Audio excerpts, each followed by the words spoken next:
Okay, magandang araw sa inyong lahat. Ito naman po tayo sa isang komentaryo na nangyayari noon na nung kapanahonan ni Digunggong na hanggang ngayon naniniwala pa itong mga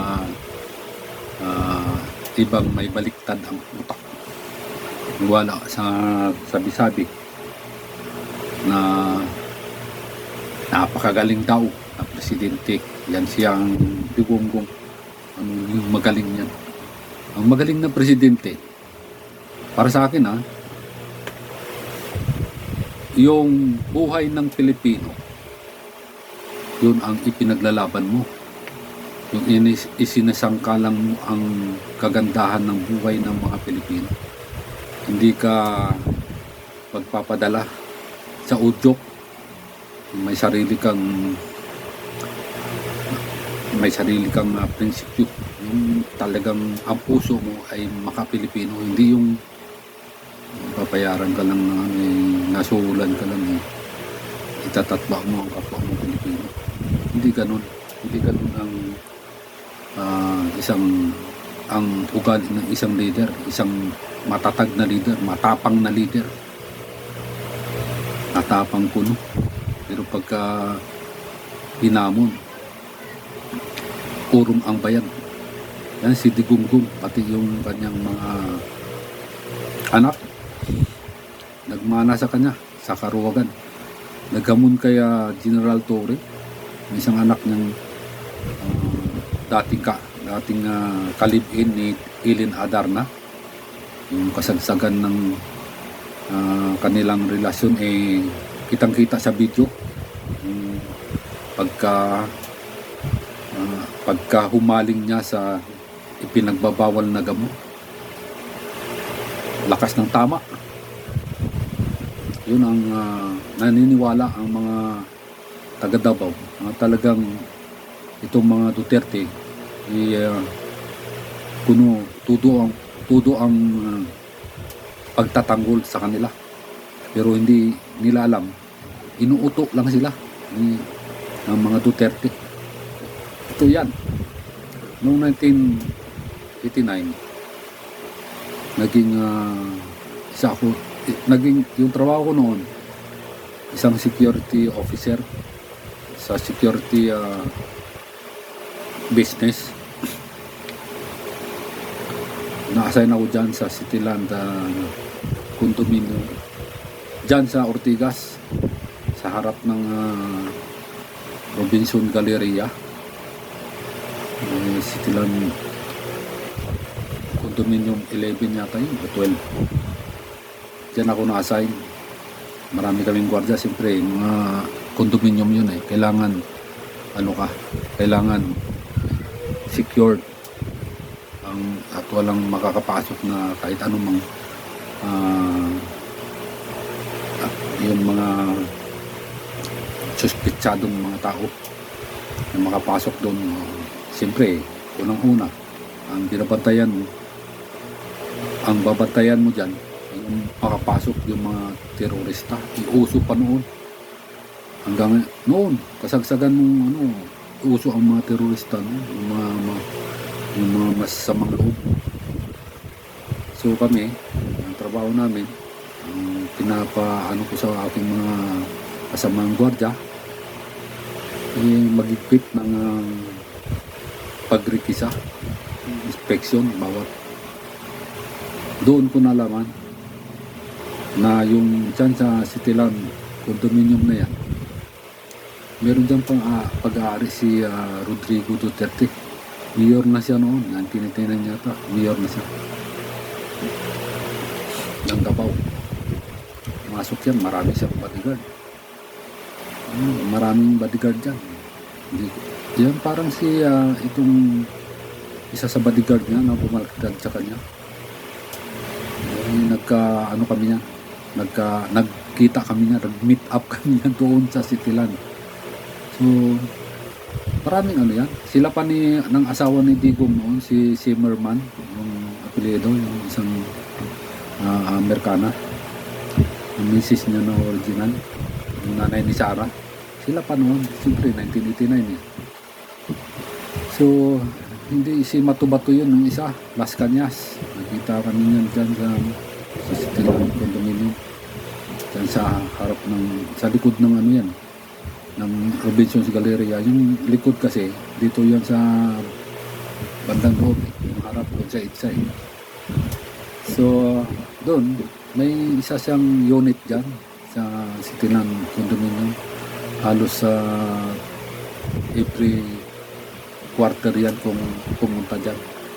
Hindi ko lang alam kung sino yung babae na ano, kasi yung mga kasamahan kong gwardiya, kilala nila kung sino yung pupunta ron na nakasama nitong si Rodrigo. Kaya sasabihin walang mga ano yan, tama yung sinabi ni Senator Trillian na mayroong mga pag-aari yan si Digonggong Digonyo na nakakulong ngayon sa dahil sa napakayabang.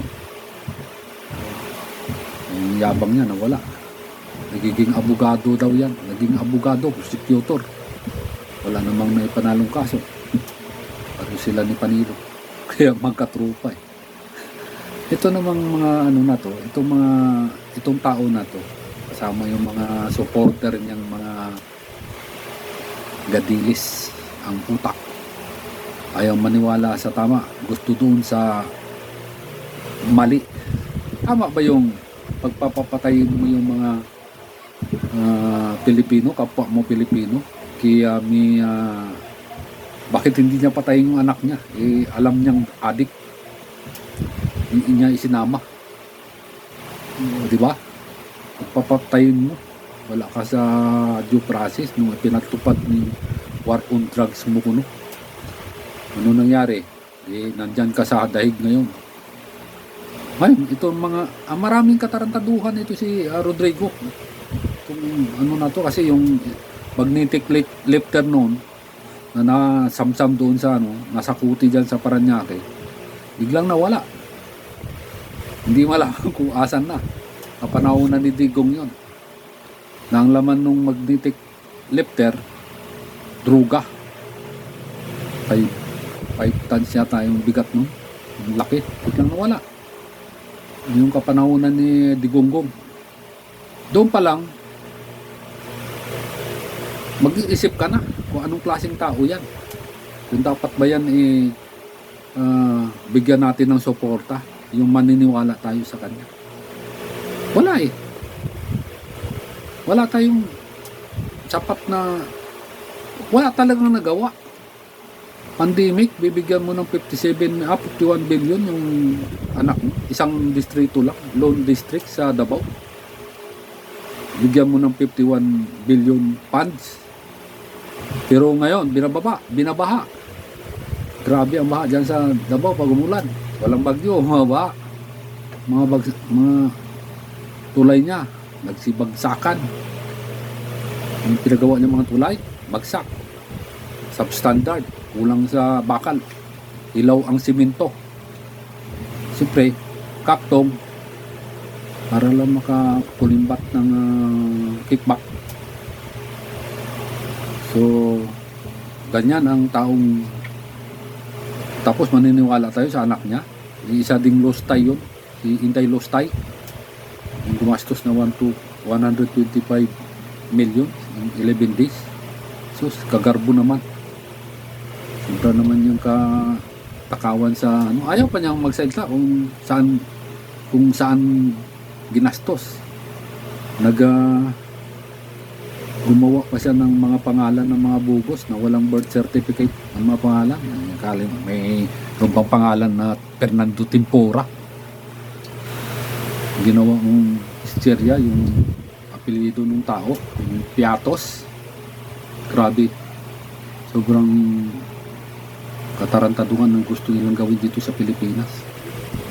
Dapat matuto na tayo na itong mga ganitong klaseng politiko, inuuto lang tayo nito para sa kanilang sariling interes.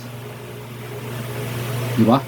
Hindi tayo dapat magpapauto, magpapaloko dito sa mga wala namang ginawa. na maganda. Yung anak niya, mataas ang rating sa survey. Wala namang ginawang, ano bang ginawa ni Sara Duterte? Anong project niyan? 22 school building ang naipatayo ni Pangulong Bongbong Marcos noong nagsimula siyang umupo bilang presidente. Sino ba ang DepEd Secretary? Di ba si Inday Lustay?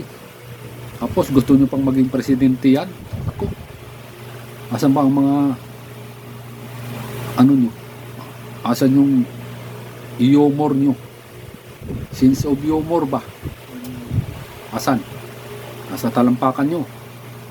Kaya hindi ako nanumala dyan sa mga Duterte. Grabe yan sila. Magtanda na tayo. Alam na natin yung ano sila eh. Tapos susuportahan pa natin. Magpapaluko, magpapautok pa tayo dyan. Huwag na. Magising na kayo. Ng Pilipinas, dadalhin lang sa lusak ng mga yan. Kung sila pa rin ang mamando nitong Pilipinas, ibabagsak lang yan. Lalo sa dami ng mga katarantaduhan na nangyari ngayon, yung mga alagad nila, kasinado sa Kongreso, sa alinmang mga pati nga Supreme Court, maraming inapuin dyan para lang malusutan ni Digong kanyang mga kaso. Salamat. Sana mag-isip kayo. Pag-isip kayo ng maayos para sa ating bayan. Umangat naman. Kung hindi tayo maging sikat tayo sa maganda, sa kabutihan.